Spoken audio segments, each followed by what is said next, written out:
Hey guys, welcome to SheKnowsArsenal. My name is Jessica. I'm your host. You can follow me on Twitter at JustinoTweets and at SheKnowsArsenal.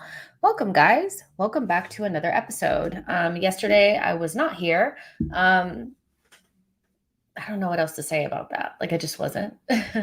But today I am back and we're going to be resuming kind of where we left off in terms of what's going on with the current deals that we already kind of know are out there with Yuri Tielemans and Gabriel Jesus, and also talking a little bit about Saka's contracts. How do we think that's going to play out? Do you think he's going to sign one? Do you think he's not? What does that potential deal look like? How much should we be looking to pay Bukayo Saka? Things like that. Bissouma, like there's these rumors going around that Bissouma, there's a deal close for him. I have some thoughts on that. And Torreira, there's been an update on his situation as well as a potential offer, or Arsenal being offered Manuel Akanji from Dortmund. So make sure you guys like the video and subscribe to the channel. Let's see who's here. Matt G says, "Hey Jess and chat, let's do this." Yeah, let's get into it. Happily Egg says back, but not for long. Richie Rabbit says, "Hey, hey to you as well." John says, "Hey, hope you're good." I am good. CC says, "You're allowed a day off." Yeah, it's like I didn't have a reason. I just wasn't here. Like, so I was like, I just wasn't. Unknown user says Saka will stay, but I see him going in the next 2 years if we don't start moving serious. So yeah, we can talk about all those types of things as well. To start off with, I want to start off with some non-Arsenal news just really quick and just kind of gauge your guys' opinion on this. But apparently Darwin Nunez is close to signing for Liverpool, which is an interesting turn of events considering that it looked like Manchester United were leading the race for a long time. And so it's one of those where it's kind of like, wow, like they're going to spend a lot of money on him. It looks like it's like 80 million euros plus almost 20 in add-ons. So that's big for Liverpool to spend that amount of money. And it's a huge deal. We know that Darwin Nunez wanted to come to the Premier League and he preferred a Champions League side. And then when he found out about Liverpool's interest, he became even more interested. And it seems like, Manchester United's, pull that they've had over the last couple of decades has kind of started to subside a little bit. This is new territory where Manchester United are interested in a player and they decide to go elsewhere. So it's a big deal. And, this is kind of what we were talking about earlier on before the transfer window even opened in regards to the striker market. Some people will say that this is, a slam dunk signing. For me, Darwin Nunez will probably do well at Liverpool because Liverpool are a great team. He won't have that much pressure on him in terms of, having to bear the burden of scoring all the goals. He'll have a lot of experienced, quality, world-class talent around him to serve him, give him good service and things like that. And he'll have a world-class coach helping him hone his skills. So I think Darwin Nunez will be fine. But for a team like Arsenal, my biggest, I guess, opposition to somebody like Darwin Nunez is I knew it was going to cost a lot for him to move from Benfica because they've been looking and like I don't blame the Portuguese teams for doing this. They have a lot of excellent talent in that league and they don't want to sell those players for pennies. And so I, for one, am like they deserve to get as much possible as they can for Darwin Nunez. They turned down like 50 million and 60 million pound offers from like the likes of West Ham in January. So they held on and now they're getting like 30 million more, which is perfect. But for a club like Arsenal, if we were to go in for somebody like Darwin Nunez, he would be coming in as somebody with a lot of pressure. It's different. He wouldn't have the same level of quality around him. He wouldn't have, the likes of Salah and Luis Diaz and players like that to also chip in goals while he adapts to the Premier League. It would be Saka, Nunez, and Martinelli or something like that. And who knows what we wouldn't have been able to get because we spent that amount of money. So, looking at that deal and what it would have taken to get him, and ultimately, like, he's not, he's proven in the Champions League and in Portugal, but I think it's going to take him some time to adapt in the Premier League. Not only that, we kind of require our central forward to have some sort of link play ability and stuff like that. And I don't think Darwin Nunez is like terrible at it. But what I would say is that I think his first touch can sometimes be like a trampoline, you know, um, a little bit of a tackle, his first touch can be. So I do think that this is a really good signing, and it will be a good signing for Liverpool because of where they are and, the fact that they can afford to allow this player to adapt in his own time. Whereas if he had come to Arsenal, he would be under massive pressure. But so good signing for them. I still think that going with Gabriel Jesus is probably the right thing because the striker market just doesn't have a lot of value in it. There's a lot of players that you're going to have to pay, close to 100 million for that, either don't have the goal tally to really back that stat, like that number up, or are somewhat of a unknown or a prospect. And so I think Arsenal need to be really smart with their money and make sure that we're getting a lot of value and like proven value. Like we know what we're going to get from Gabriel Jesus. It's not going to be like a question. And so it may not be the most exciting signing, but it makes a lot of sense for us to make sure we get somebody that we know a lot about. I think Nunez will do well at Liverpool, but that's a huge blow, in my opinion, to Manchester United because, I've seen like a lot of their bigger accounts kind of come out in the last couple of hours or so and kind of talk about how like it wasn't the right signing, it wasn't this, it wasn't that. The reality is that the club chased him for a certain amount of time and were confident that they could get the deal done, and then Liverpool swooped in at the last minute and took him. And yes, you have Ronaldo, but you don't have anybody behind him. So the striker market is looking crazy, and this is why I think it's so important for Gabriel Jesus to get that deal to get wrapped up, because as the window goes on, there's going to be other teams that are going to be looking at their attacking options. They're going to say, okay, well, these I don't want to pay. Maybe you don't want to pay 75 million for Nkunku. Maybe you don't want to, or maybe he goes to PSG. Darwin Nunez already going to Liverpool. Maybe you're not going to spend the 100 million, upwards of 100 million on Osimhen. Maybe Scamacca does stay in Italy. And so as the different options become either unobtainable or just unsuitable for like what you're trying to do, Gabriel Jesus starts to look more and more and more attractive for Premier League teams.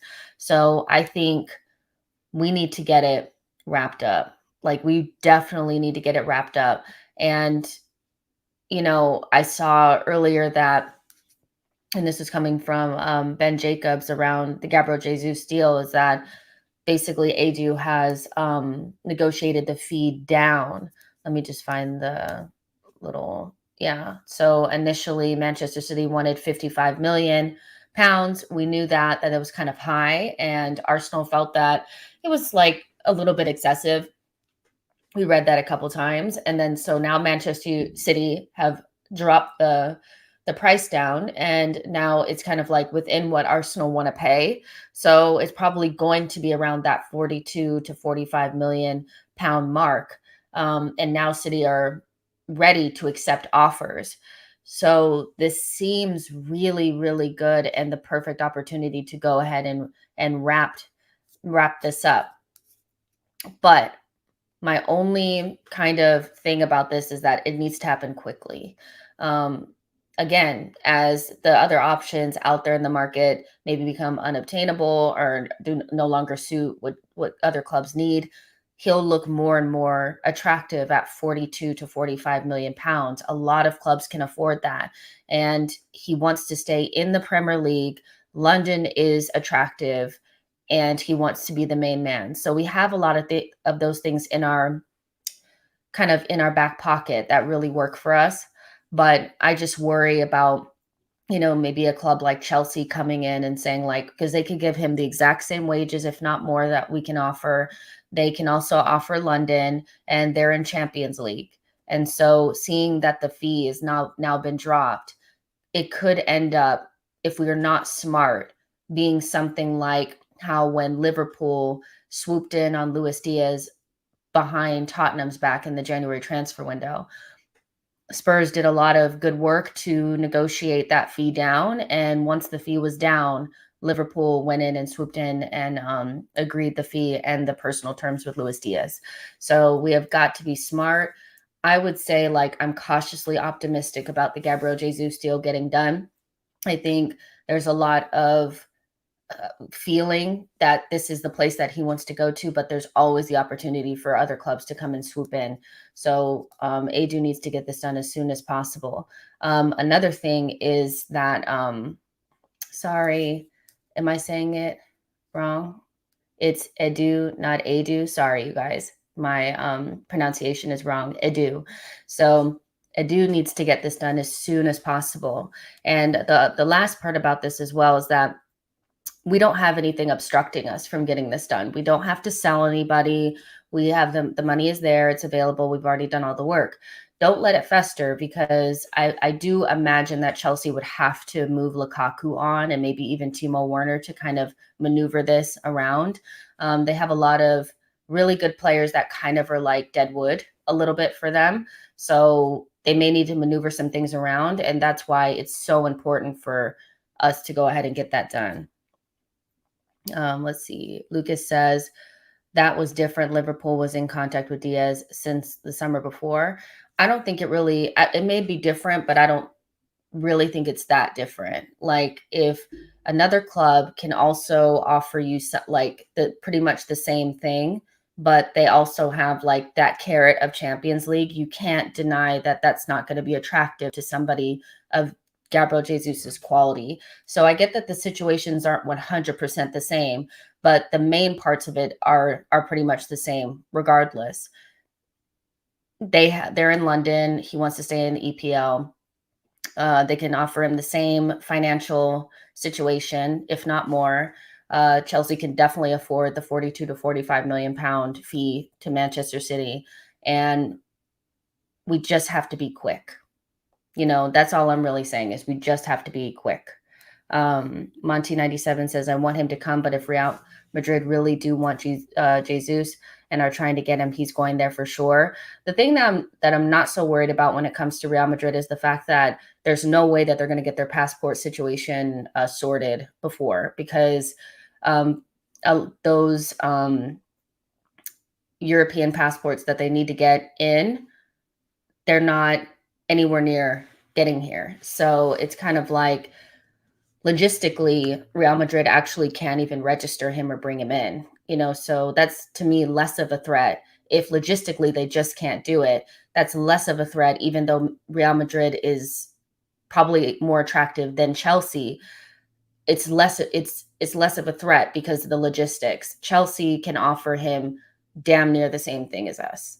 The only thing that's kind of a little bit different is I'm not quite sure that they can offer him the number 9 position for a significant amount of time, because I do imagine that at some point Chelsea would still be looking to bring in the next big thing, so there's another aspect of, like, can they convince him that he's going to be the man at Chelsea and not just another option in and amongst the likes of Pulisic and what is his name? Ziyech and those guys. That's something that's yet to be seen. Simon Walder says Manchester City and Real would be similar situations from his point of view. He won't be number 1. Eric says Chelsea's tier 1, saying Chelsea are going to bid. Also, BX Gunner says, some of you come in the chat like it's a dating app. Oh, yeah, gotcha. Let's see. Allison Wilson says, I think he will come to Arsenal, as he will be the main striker at Chelsea. He will not be. Let's see. Richie Rabbit says, if he was a keeper, imagine Jesus saves headlines. So, yeah, I think it's a little thing there. Like, you know what I mean? It's something to always keep in the back of your mind. Like, I don't think we can ever be 100% confident something is going to get done, and unless they're holding up the shirt. I still think we're fine. I think we're fine. I think we've done enough legwork on this deal to feel confident in it, but you can't let your guard down. You have to get it all the way over the line. And, you know, teams bid for players all the time and don't get them. So I get that Chelsea's tier ones are saying, okay, yeah, they're going to bid, but you can bid for players and still not get them because maybe the player wants something different. So yeah. Let's see. Matt says, I just want Jesus, Tielemans, Nabry, and Zich. Not asking for much, am I? No, you're not asking for much at all. not much at all. So yeah. Thunder Road says, I wouldn't pay over 40 million pounds for Jesus with 1 year left on his deal. Again, him being 1 year, having 1 year left on his deal is not significant or relevant to the scenario unless the selling club needs to make sure that they don't lose him for free. Manchester City are not in a situation where if Jesus left for free in a year that they would be in a financially poor situation. Like, it's not relevant. They could very well keep him and let him go for free, and Pep would just have another really good option to come off the bench. So again, it's not relevant. It's relevant to Arsenal when our players go into the last year of their deal because we don't have Sheikh Mansour funding our club. It's a different situation. So it's not really that relevant. And thank you, Eric Bacher, so much for your super chat. I do really appreciate it. I saw that you would kind of post it on the tweet as well. And again, like, my take on it is that I do think that we'll get it done. Like, if I had to like just say yes or no, I do think we'll get it done. But I would just say that, like, you can never let your guard down. You just never know. You can always think something is wrapped up. You see the way that things happen with Luis Diaz in January. You see the way things have worked out with Darwin Nunez. Like, you can think that you have a player kind of wrapped up and ready to go, and somebody else can jump in. So it's all about, the club being vigilant in that situation.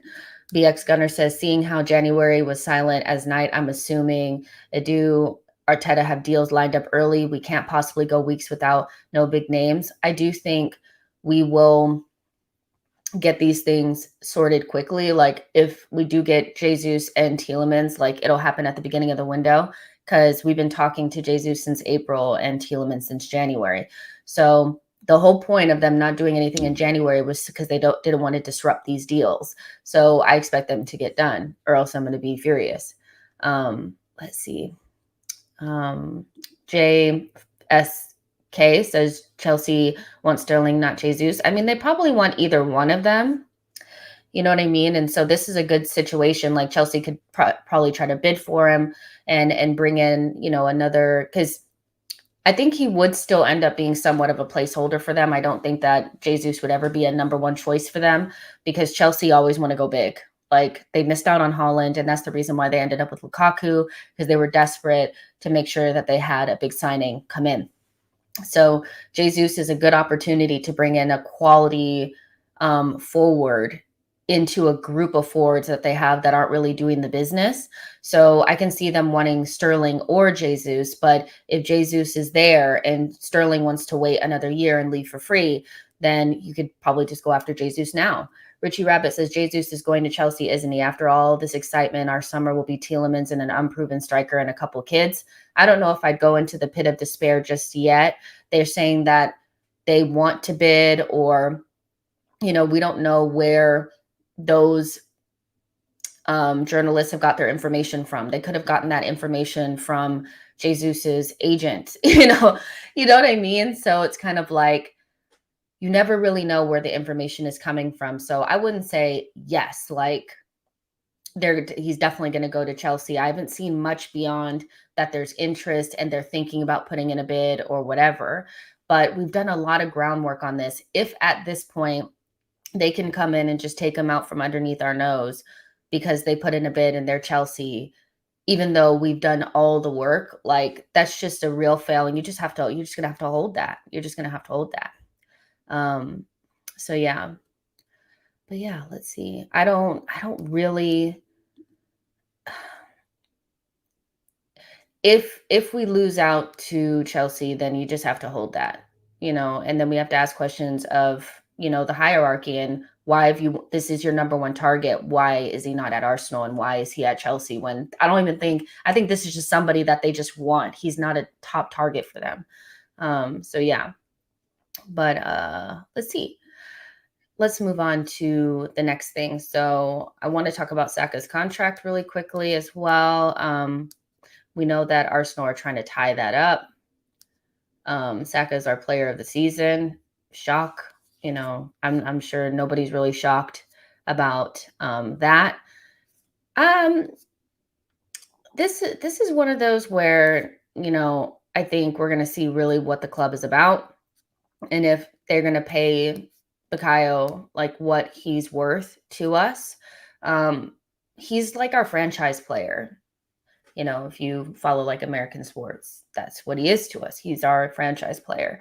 And so you can't just, he's going to have to be one of our best paid players. So I would think something close to, if not meeting 200,000 pounds per week is what it's going to take to get Bukayo Saka to stay.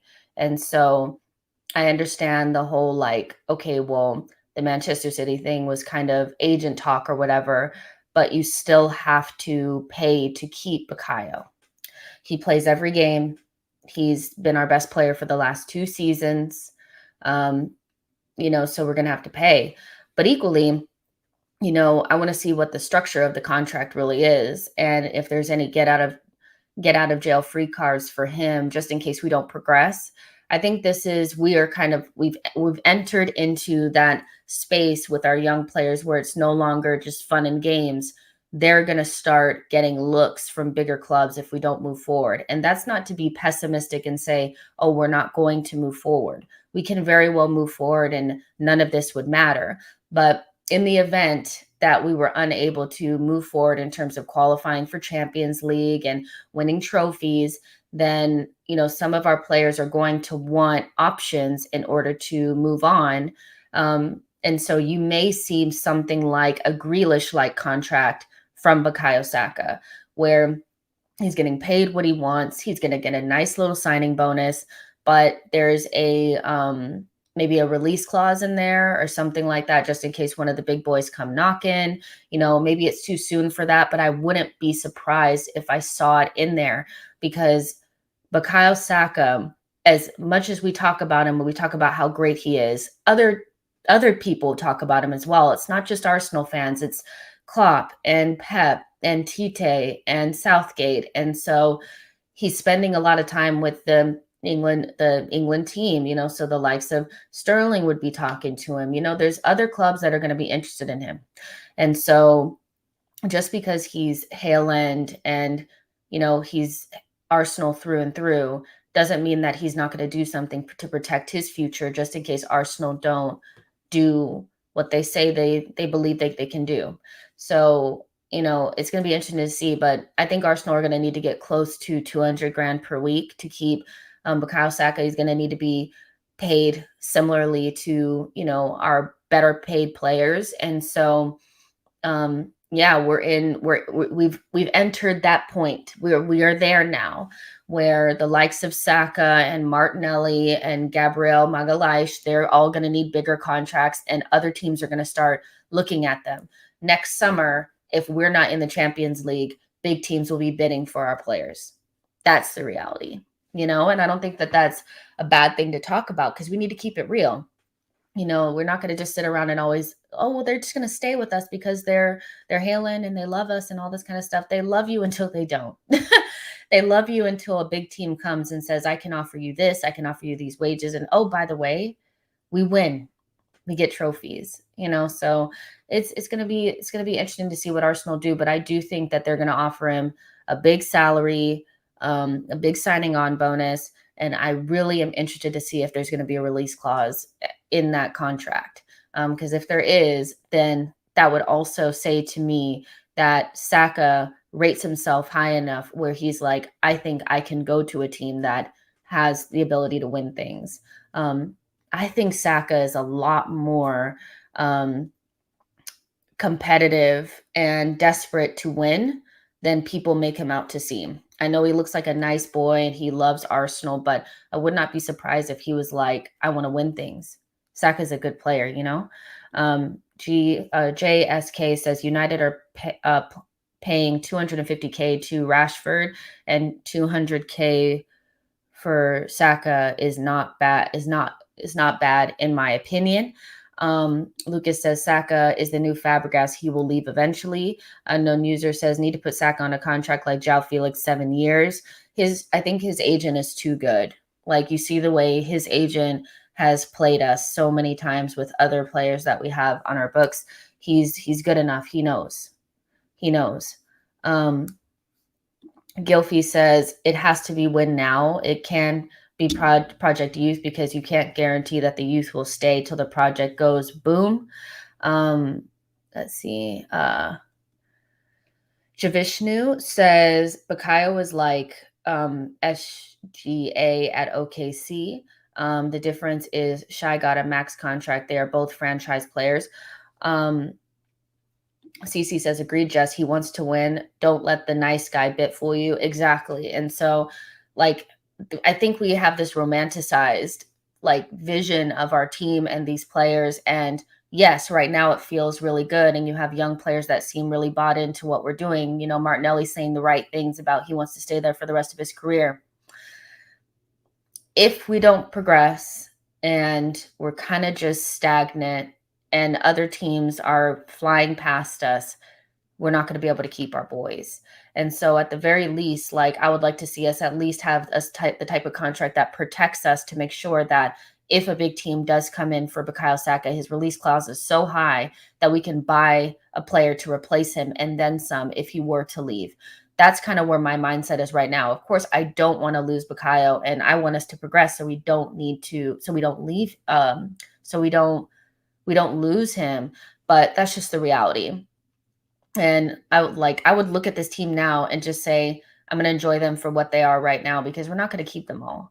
Like Martinelli can say whatever he wants to say. I love him, but like if Barcelona want him, he's probably going to leave. Like I'm not going to be dumb. Like, you know what I mean? But I also feel like if we do the right things, we can keep the boys. It's just a matter of if they're willing to really try to push this project forward and stop with all this 5-year plan madness. Teams are passing us by. Lucas says Fabregas saga was so painful. Younger fans don't realize it was very painful. Every time, I mean, everything from like Ashley Cole leaving to go to Chelsea, Cesc leaving, paying his own transfer fee to leave. Van Persie going to Manchester United, all the way up to like, some of our players being used to build Man City to what they are now. All of that is really, really painful. And I think what makes it even more painful is the fact that we never get anything for it. Like if we had sold Alexis Sanchez for the 68 million pounds that Manchester City was offering us, then, it wouldn't have hurt as bad to just give him away the way that we did. And so if we do find ourselves in a situation where we don't progress, at the very least, let's make sure we get the coins, because that's the one thing is we never get the coins. Like we never get the coins like we should. So yeah, we'll see what happens. Keenan says we need experience. We are the youngest team in the Prem.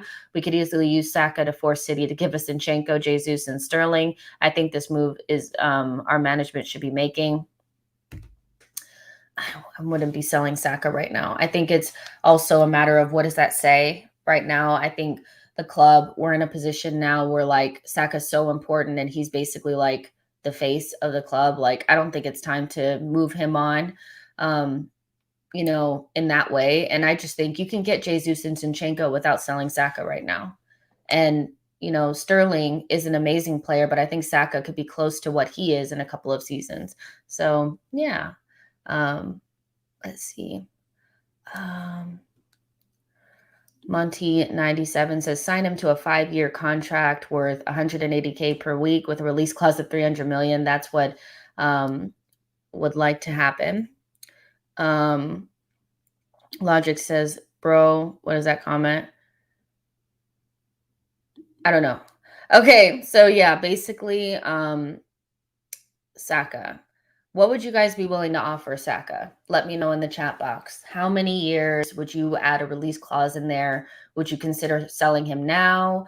What are your thoughts on the future of Bukayo Saka, and what would you potentially offer him to stay? Blaze says, I remember the whole Fabregas saga when Xavi forced him to wear the Barcelona kit. Then it was clear. And it was like just so painful. Like, it's just so painful. Like, I don't want to see that again. And if we do lose our players, I want us to get the money. Like, that's the key for me.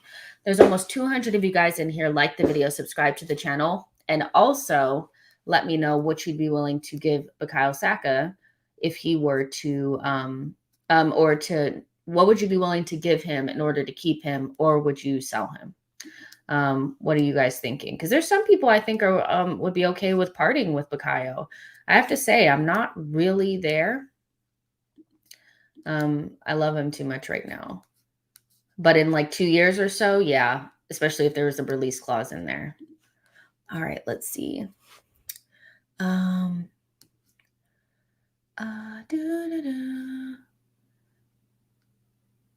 Richie Rabbit says 4 years, 200K per week if he'll sign, otherwise 3 years.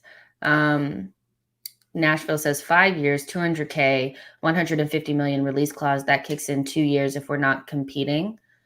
I like that one. I'm going to start that one. Keenan says, guys, Grealish went for 100 million. Saka's def worth 120 million now. No, yeah, I do think like it has to be over 100 million, in order for whatever release clause, in my opinion, forever release clause you're talking about to sell him now. I think for a release clause, it needs to be 100 plus million in there. Let's see. BX Gunner says 5 years, 150K. He's young. He's young, he's young, but we don't treat him like he's young. We treat him like he's our franchise player. We treat him like he's supposed to be carrying the team. Like, so I don't know if youth really comes into play when we're talking about Bukayo, because we don't treat him like a 20-year-old. So for your franchise player that's going to start almost every single game, that's probably worth over 100 million pounds to your club, you're going to have to pay him closer to, because you're treating him like your best player and your most important player. Right now, Thomas Partey is getting close to like, what is he on 200 and like 250 or something like that grand per week. And Thomas Partey is one of our most important players, but also does not play every game.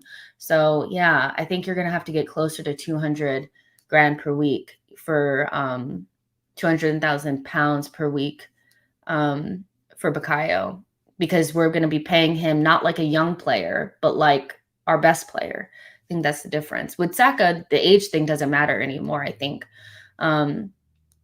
Richie Rabbit says 4 years, 300K per week if you will sign it.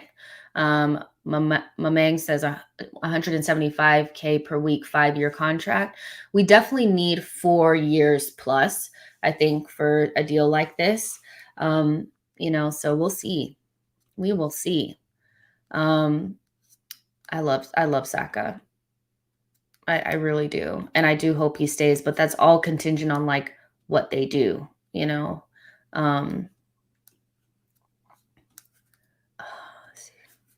Matt says, Nashville hit the nail on the head. That seems good for all involved, in my opinion. I think so, too. I think he was the closest to what I would do. Blaze says, Jess, if Saka will leave Arsenal next summer, that means youth project will fail again. Same thing happened when we sold Fabregas in 2011. Here's the thing, though. Like, that's why this whole Project Youth thing it could only be for last summer. Like this summer, we need to bring in players that are in their prime and move it forward. For me, it's no longer Project Youth, especially because the likes of like Tierney is 25. Like he's no longer a kid. Like I realized that the other day, it's actually not Project Youth because Ben White is 24. Gabriel is 24. They're actually not as young as I think we think they are. So You have Thomas Partey in midfield. You have the likes of Xhaka. If you bring in Tielemans, he's 25. So it's actually not Project Youth anymore. It's, we just had to get rid of players. And then also, like, we moved some of those players from the academy into this first team. And so the team seems really young. But with the players that we're being linked with, it's not going to be Project Youth after like another season or so. So I think with this, it's just a matter of, are we adding enough quality to push us forward so that we can keep Bukayo? I think that's the key with this. But I don't actually think it's Project Youth because, I don't think they're as young as we think they are. And the players that we look to bring in are going to all be 25, 26 years old. So if we were bringing in more youth, then yeah, I would say it's probably still Project Youth. We need to push this project forward, like now. Let's see. Richie Rabbit says we sold Cesc for a stupidly low fee because it was obvious he wanted to go. Doesn't apply to Saka. Exactly. And like, that's why like I think the most important thing is like sometimes the relationships in compromise. So if Bukayo's like, I want to protect myself, you give him the release clause, but you give him the release clause so that he can get out. And the best clubs will be able to pay that. They will be. But we get the contract length that we want. We pay him what he wants. And everybody's kind of happy-ish, but in reality, like the best scenario for Arsenal would be that he never leaves and signs a lifetime contract, but that's not realistic. So yeah, like I think with Saka, it's going to be about compromise in the relationship and him protecting himself and us protecting himself, and we're protecting us. So yeah, let's see. No, I don't hate Project Youth. When did I say I hated Project Youth? That's my question. Like sometimes you guys say like, oh, so now you hate something or you did it. I never said I hated Project Youth. I just said we need to move the project forward. I like the age of the players that we brought in because they had the ability to get better. And we have a little bit of a window to grow into that. But equally, I don't think you should continue to bring in more young players. Now you need to bring in experience to go with those young players. And then you have a team almost in their like pre-prime and prime, and then you move them forward. So I don't know where you hate Project Youth. Project Youth is just, you can never sustain it for a significant amount of time because at some point you need to move the project forward. So there you go.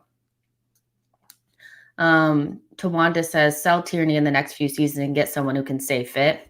I think we will, but like, we're not going to this summer. Let's see. Joshua says we need to move this youth crap onwards. I mean, that's pretty much, the players are going to naturally get older. So is what it is. But when you really look at it, like, I know for a center back being 24 is young, but as a player being 24 is not that young. Gabriel and Ben White for me are not going to get like the same kind of like, oh, they're young that we gave them this past season. Like they're not that young anymore. Tierney's 25, Thomas Partey's almost 30. So if you add Gabriel Jesus and Tielemans to that, who have vast experience in this league and are 25, 26 years old, is it actually Project Youth anymore? Not really. Beyond Martinelli and Emile Smith-Rowe, it's not actually Project Youth anymore. That's my take on it anyway. Let's see.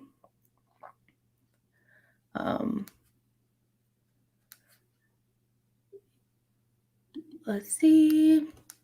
Lynn says to improve Project Youth on experienced players who come in are going to move us forward. Exactly. And so speaking of players that are going to help us move forward, let's talk about Tielemans. There's been this is the one that I feel the most confident in. It feels the most, I feel most confident about this one. So basically, Ben Jacobs was saying Arsenal remain confident of signing Yuri Tielemans this month. He remains a top target. And he also kind of like spoke ahead of, I know Belgium are playing today. He kind of spoke like ahead of that in the press conference and was saying like he's given everything to Leicester, but he's ready to take on a new opportunity. This is one that I think will definitely get done. I think we're in the driver's seat with this one. We've been talking to Yuri Tielemans since January. So yeah, I like that. And I think this is a player that can definitely move us forward. And, also they basically, Matt Law was saying that he wants to come to Arsenal, which is good, so Yuri Tielemans, I do think being 25 years old, ready to take that next step, also speaks to the fact that it's no longer project youth. Like, it's really not. These players are in their prime. It's time to move forward. So knowing that Tielemans wants Arsenal, the fee is pretty good. It still gives us wiggle room to do other things, because if you have Jesus for 45-ish million and Yuri Tielemans for 25, I hate doing math, that's like 70 million.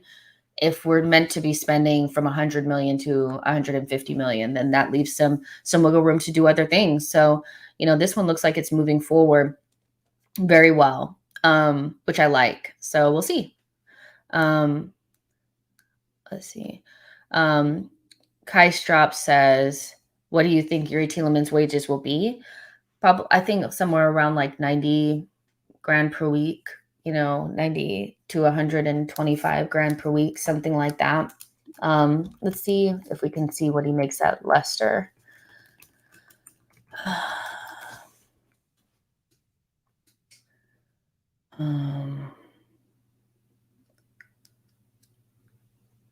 see. No, he might be making more than that. Hold on. I don't know if this is actually, no, it's going to have to be more than that. I'm sorry, you guys. I've gotten that so wrong. Oh, no, this can't be real. No, he has to have bumped his contract up.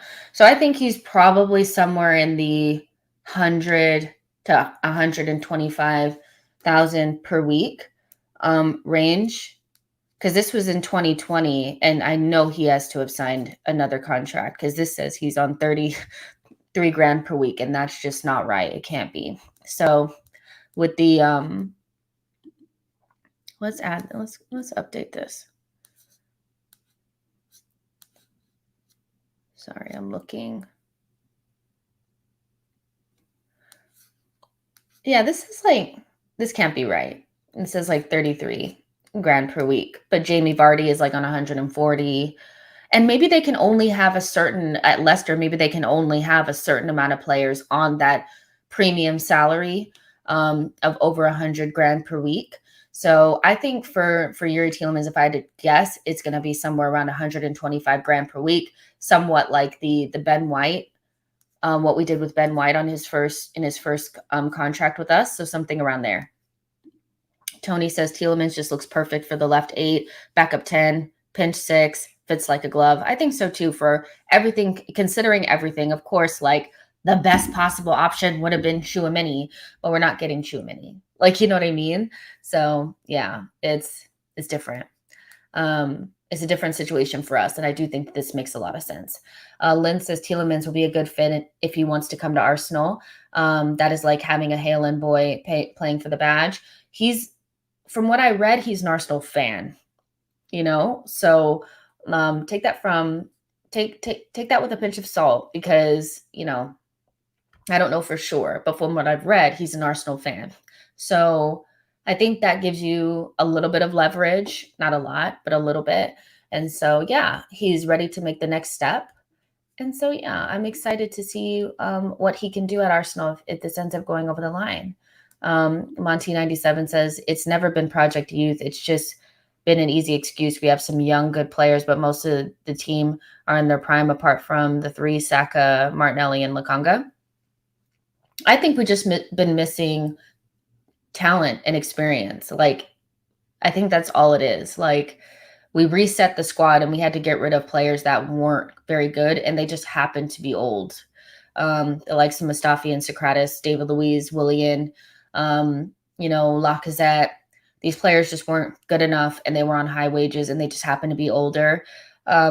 We had some really good young players that just happened to move into the squad in our time of need, the likes of Emile Smith-Rowe and Bukayo Saka. And then we brought in players that weren't quite at their prime, but like we had like a year or two to kind of get them there. Now, we'll bring in players in their prime. It's not Project Youth in any way. Nashville says, I'm an Arsenal fan, but if someone pays me more to play somewhere else, then that's where I'm going. No,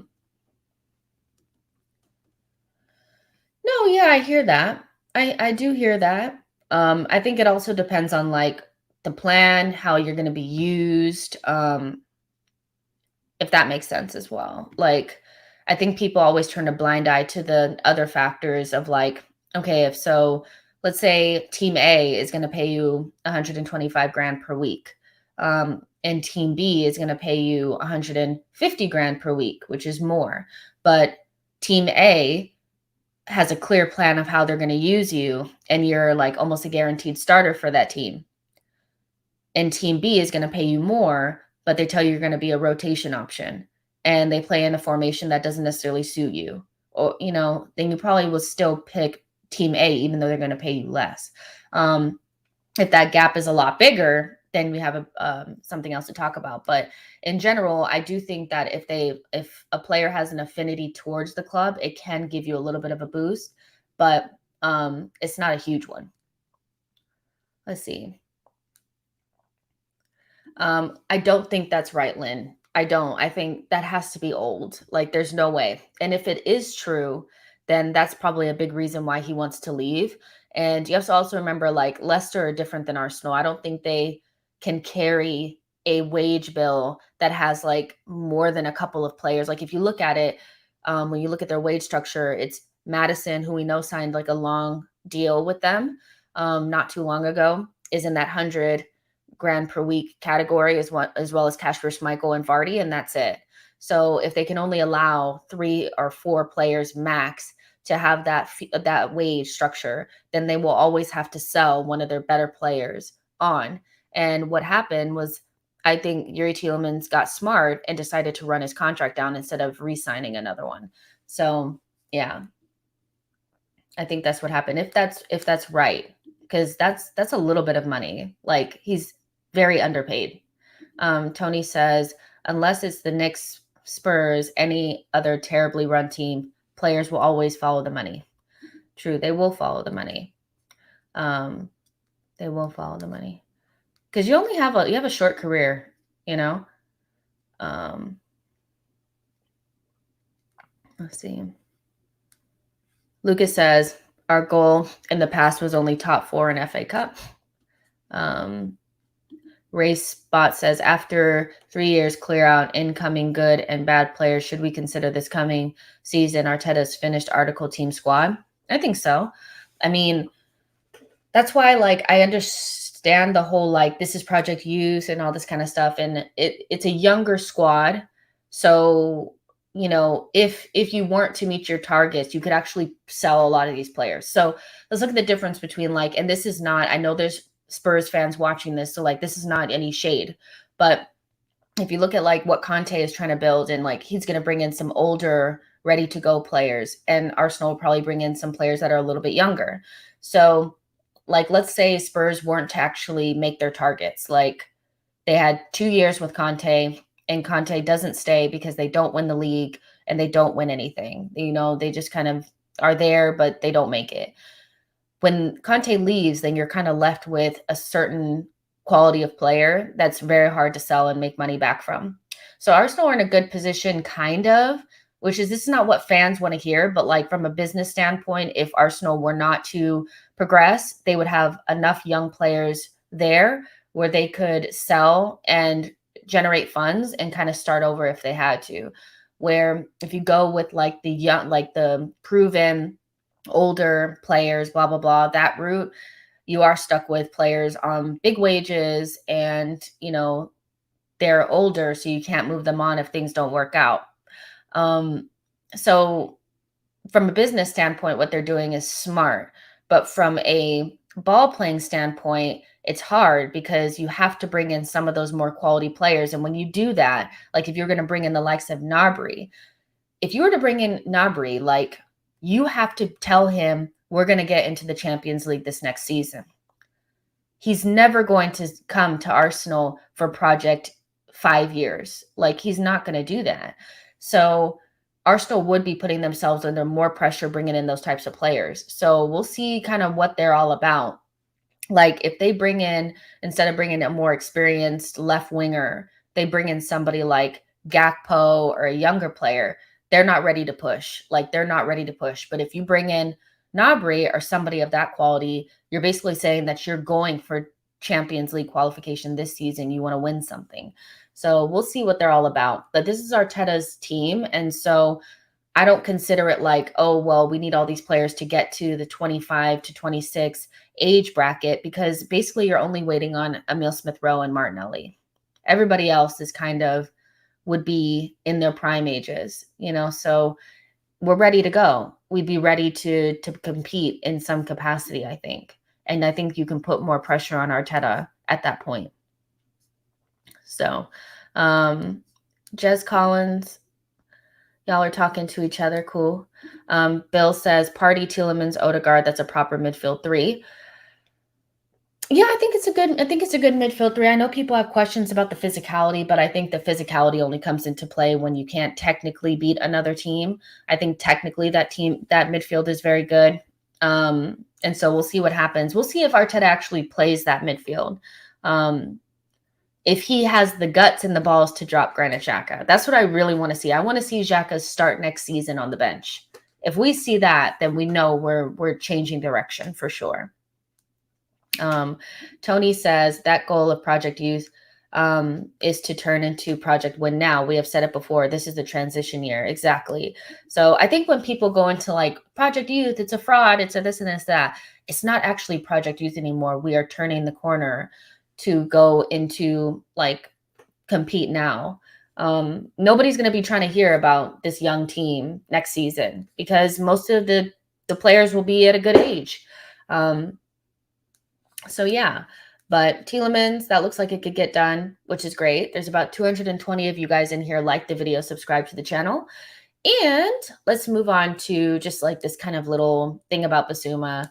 There's rumors going around that Bissouma is close to signing for Arsenal. It's an Italian publication of all like that's saying this. So, but I think this is all just kind of coming from, you know, that Instagram post that Bissouma put up. I don't actually think there's much to it. I'd be very, very surprised to see Bissouma at Arsenal next season, considering everything. You know, he's a player that, you know, of course, like, I think the player is so good, but like with everything that's going on with him, I just can't see it coming to fruition. And I just think that this is some BS. This like it's coming from like Calcio Mercado. So don't kill me because I don't know how to say that. But it's basically like, okay, it basically says the Gunners are on the search for a new midfielder this summer, and it has been reported that Leicester City's Yuri Tielemans is the prime transfer target. However, Calcio Mercado claimed that Bissouma is also on Arsenal's radar. The Mali international is reportedly destined to play for Gunners this season. So when you look at that report, the destined to play for Gunners next season is based upon that Instagram story that we talked about the other day. And then they go into what their view is, and it's Bissouma has long been linked to the Emirates Stadium. At the beginning of last year, Arsenal reportedly made contact, which we know that part is somewhat true. Then they go into all this like about how much he's worth, and then he made 10 goal contributions last season. We don't see the Gunners pursuing more than one midfielder, particularly after Mohamed El Neni's new deal. The Gunners are also have other priorities for the summer. A couple of marquee strikers could be pursued, while a left back could be signed because of Kieran Tierney's woes. So this is all just like BS. You know what I mean? So the whole Bissouma thing, like him being close to signing, I do see people kind of getting wrapped up into that. I would just say We're not anywhere near signing Yves Bissouma. I don't think we'd go anywhere near him until we knew more about what's going on with that court case and that investigation. Even after that, Arsenal may not want to get involved with him. And as we kind of all talked about as well, the style, the Yves Bissouma style may not be something that Arteta is looking for. And I think that's why ultimately we've never really been super interested in him. So that's my take on it. We don't have to go too much farther into the Bissouma thing, but I just keep seeing it come up and like people are really buying into it. And I'm like, it's all based on crap, you know?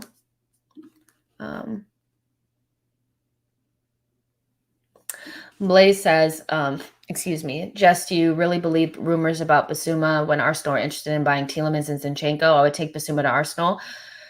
If I had to choose between getting Tielemans and Zinchenko or Bissouma, I would choose Tielemans and Zinchenko. I think that solves more of our issues, than Bissouma, because, yeah, I don't know. It's just, Bissouma, like, would have been, he was a last season thing, like, not this season thing. The way that we play now with Thomas Partey and that lone six, I just don't see the double pivot anymore with Thomas Partey and Bissouma or anybody like that. I do think we need a backup to play behind Thomas Partey, but Bissouma's not going to come in to sit behind Thomas Partey. He's going to want to go somewhere and start. So I don't think there's any way that we bring in Bissouma. And I think Tielemans solves more of our issues in terms of, if you watched, like, especially between December and March, there were a lot of like opportunities where Xhaka got into the final third. He was playing that position pretty well, that advanced 8.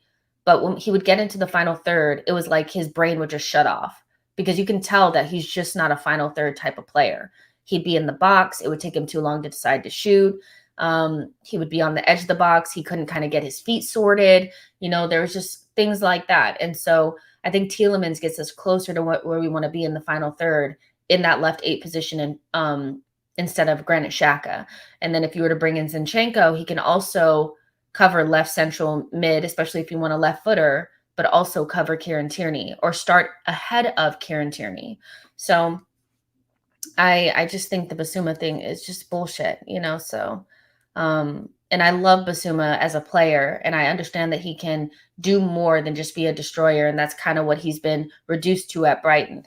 But I just think we kind of need to move on from that rumor. I don't see it coming to fruition. Lynn says Zinchenko can play 2 positions, so why would we buy Bissouma? Let's see. BX Gunner says Bissouma can win you the league in a top side if that's the way that you play. So I think, I just don't see Arteta wanting that type of central defensive midfielder. We already have Thomas Partey. We've already re-signed Elneny. Lokonga's already there. What will be the point of bringing in Bissouma if he's going to want to start?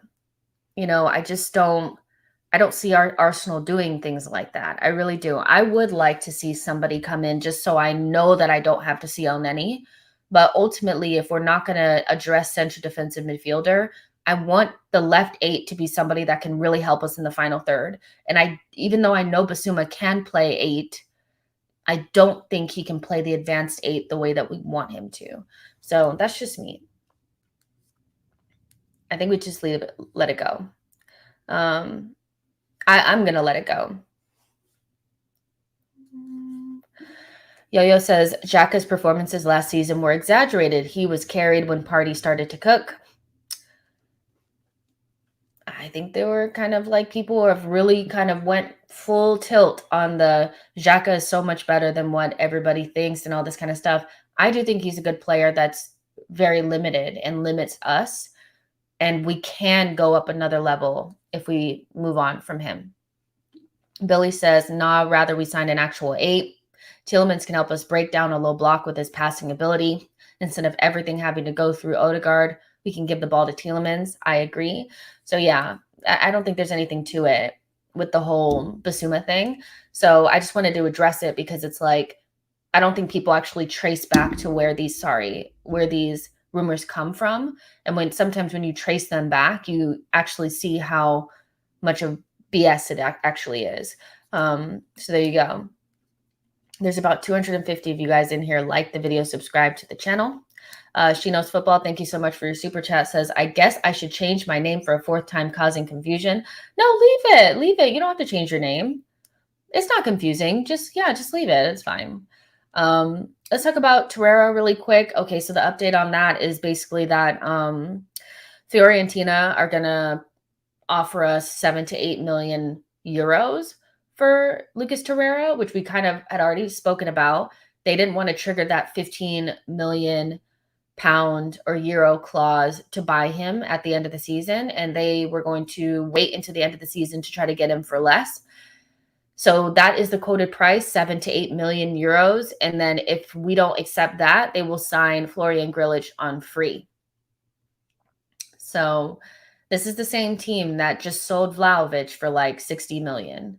So, and they're crying poor. And maybe they are. Maybe the installments for the Vlahovic deal are like crazy. So they'll never get that money. Either way, we have got to stop dealing with the Serie A teams. Like, it's actually ridiculous. And so this is somebody that they probably do want, that has played very well for them, has been their player of the match several times, you know, really wants to stay, and they don't want to really pay for him. That being said, we need to move on from Lucas Torreira.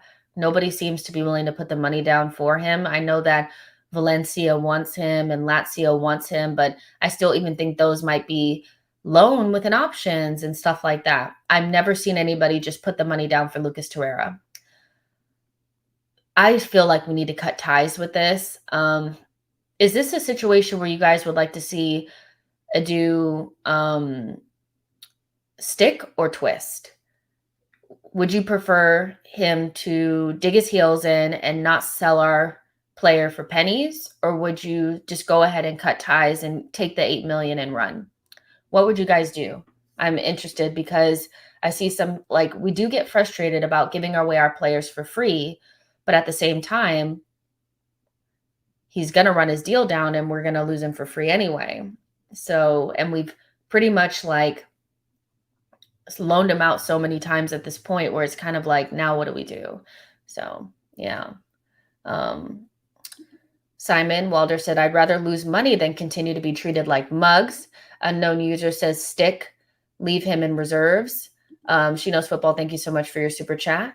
Maki says, I'd rather him stick. So yeah, you guys, stick or twist. You know, would you prefer to, you know, stick your heel, just dig your heels in, or go ahead and take what's on offer? Alan says, Adu stand his ground and sell him to someone else. Mackie says, if we sell now, every team will lowball us. iGamer says, nah, run the deal down. Smooth Sayer says, Nketiah is not good enough. Fair enough. George One Foot says, any new Tielemans update or still nothing? We just went over that. So basically Tielemans just wants to come to Arsenal and the deal's probably going to get done. That's pretty much it. Jason says 8 million, his value won't go up. Just do it. Get him off the books. I agree. I think I'm in the just go ahead and take the money. But I hear what you guys are saying, because every single time that we allow teams to kind of just take our players for free, you have them also asking us to cancel contracts for the like Bellerin. So yeah, it's a difficult position to be in. Tony says, I would prefer a dude do his job and get bank for our players who are worth something. LT is class. Matt says twist. iGamer says, look at him trying to con us with Bellerin. We have to change this perception. Billy says, I would actually keep Torreira if he wants to stay. I think the issue with Torreira is that he just doesn't like the UK or London or whatever. And so I'm not sure you're going to get the best from Torreira because another reason why we can't sell Torreira is because he's always crying about how he doesn't want to be at Arsenal. So you lose a lot of your leverage when a player is so desperate to leave that they're like out there in the streets, basically like, I don't want to be there, blah, blah, blah. It hurts your ability to negotiate.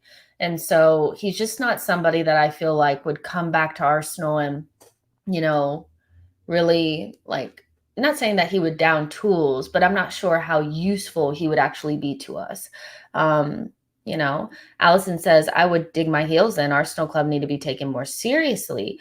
Blaze says, I think it will be better to sell Torreira right now if we don't need him for next season. It will be a waste of time to keep him and let him go for free next summer. Yeah, I mean, that's the reality as well, is that he's come in with he would only have like a year left on his deal. So kind of have to make something work now, right? Jack Stone says just stick. Typically Arsenal fans says draw for Bissouma. Don't care about his charges. Get him. Um yeah, I don't know about I don't care about his charges. I would definitely care about his charges. I don't want somebody that's been charged for you know, something that, he's being investigated for. Jason says the players are gaining more leverage and will run their contracts down more and more. Don't look a gift horse in the mouth. Yeah, it's true. Players are getting way more leverage these days. Saida says, at this point, I'm looking at a do sideways. I even saw that we're willing to loan Nelson out again instead of just selling him to Feyenoord. I think that's also in going in tandem with him wanting to create some sort of relationship with Feyenoord. But I hear what you're saying. Like, I think Reece Nelson only has a year left on his deal as well. So if we loan him out, you're basically giving him away for free. So I don't really. Adu's ability to sell players is still kind of like, it's very suspicious. Like, I haven't seen anything. I haven't seen anything to really change my mind, but he has a whole summer to change our minds about what he can do in terms of selling. Saksham says, we should buy Grillage and sell Fiorentina Torreira, give them no chance. Well, Grillage, he would be a free signing, but equally, like, you just have a traffic jam there in your central midfielder positions. Like, I get what you're saying. Like, that would be a ruthless way to do something, is like, we're going to take Grillage and now you guys have to buy Torreira. But equally, I think the signing of El Neni pretty much tells us as much as we need to know about what we're going to be doing in midfield. But I hear what you're saying. All right. So Torreira, that's the update on him. And then last but not least, the Akanji offer. So I found this a little bit funny. Like, if you guys follow Dortmund at all, like, you know why this is kind of funny. So let me find it because I retweeted it. Arsenal are being offered the chance to sign Borussia Dortmund center half Manuel Akanji. The players' representatives are confident the current £21 million asking price is certain to drop in the coming weeks, but Arsenal are still unlikely to take up on this offer. So, I think I said this a couple of days ago on one of the other daily downloads, is look out for Manuel Akanji, because I thought his name would come up in terms of an option as a left-sided center back for Arsenal. He has a year left on his deal, and I wouldn't be surprised if he was sold for somewhere between 10 and 12 million pounds, because nobody's really going to want him. And everybody is so obsessed with the three: Pau Torres, Bastoni, and Sven Botman. They're all left-footed, young central center backs that play on the left-hand side. So Pau Torres will probably go somewhere. It's yet to be seen if Bastoni will leave Italy. And Sven Botman is also like in the conversations, Evan Ndika. And so Manuel Akanji is kind of left in the back burners of those options. I think he's more in the options of like Longley and Umtiti. There's tiers when the transfer window opens. And so this is somebody who I think will end up, because he's going to leave Dortmund and he'll end up leaving for somewhere between 10 and 12 million pounds. Watch this one, to be determined. I think if the price goes down that low, I wouldn't be surprised if Arsenal were interested. Now, what's funny about it is I can never figure out if Akanji is a bad defender or if Dortmund are just a bad defensive team. I can't tell, because when he first got to Dortmund, he was really good. And then he was young. He was like 21 years old or something. Now he's like 25. And Dortmund are a terrible defensive team. But is he a terrible defender? I'm not sure. But if the price were like 10 to 12 million pounds, and that was like an end of the transfer window deal for a left like center back, I might consider it. I might consider it because we don't have suitable backup for Gabriel, because Pablo Marie will probably stay out on loan, and we need like probably 4 good center backs. I know Saliba can play on both sides, but we want somebody that pretty much plays on the left to play on the left. And so I would say just look out for this one. We may not be interested to take them up on 21 million, but wait until the end of the window when it goes down even further. Would not be surprised if we brought somebody like this in. Billy says there's also Zagadou. I believe he has 1 year left also. He cannot stay fit. That's one thing I know about him. And I don't think he's very good, but I hear what you're saying. Yusuf said Umtiti. I'd rather go for Akanji than Umtiti, if I'm honest. Keenan says, yeah, if it was like 8 million, then snap him up Akanji over holding Marie all day long. Unknown user says, could be like a Matip, you never know. Tony says, is he better than holding? Absolutely. 100%. Akanji is a, Swiss international, 25 years old. He is good. He's playing in the worst defensive setup I've literally ever seen. Dortmund just, don't do well with defenders. But at the same time, like, they're about to replace him with Schlotterbeck. So, we're not getting a first choice option there, but we don't need one. We just need somebody that can step in for Gabriel. And he has European experience because he's been playing for Dortmund. They played in the Champions League and the Europa League. So, yeah, I think if we had extra funds, which we probably won't, but if we wanted to address left center back and we wanted to bring somebody in, I don't want us to bring somebody else in young because I don't think that helps us, but somebody with some experience for like 10 million, something like that, 12 million, I think that could be a really solid deal. But I'm not saying he's world class. See what I'm saying? Like, I'm not out here saying like Akanji needs to be starting for us. I'm saying as a backup, he's definitely better than Rob Holding. iGamer says if we went for Akanji, our fan base would go into meltdown considering Saliba. But Saliba is mostly a right-sided player, and I get that he can play on the left-hand side, but I would rather, like, I get that, and like I would love Saliba to get all the minutes, but like I'm mostly concerned about Arsenal having a really good backup in every single position if we can. And so I kind of prefer somebody who plays on the left-hand side to play on that side because that's what they're used to doing, and then maybe Saliba just playing on the right. But I get what you're saying about like any available minute, whether it's on the left or the right, Arsenal fans are going to want it to go to Saliba. I 100% understand that. Karumi says Akanji is a beast on FIFA. Yeah. Seksham says Botman to AC Milan is almost done. What I saw was that they've actually distanced themselves from that deal. And he's closer to going to Newcastle.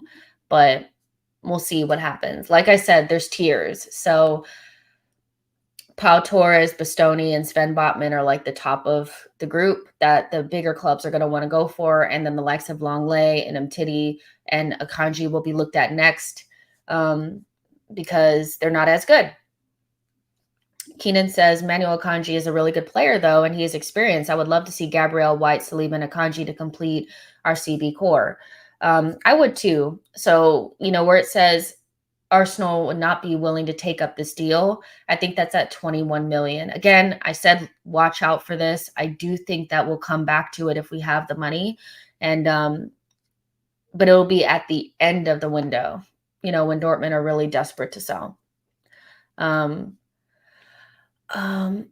Akanji, I think he is right-footed, but he can play with both. But he mostly plays on the left-hand side. That's what I know. So, yeah. Blaze says we can keep Saliba and buy Akanji at the same time. I don't see a problem with that. I don't either.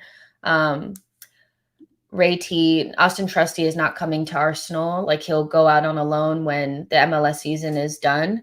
We're not going to see Austin Trusty in this team probably ever, if I have to guess. So I don't know what that deal was, but it's not for him to play at Arsenal yet, or ever.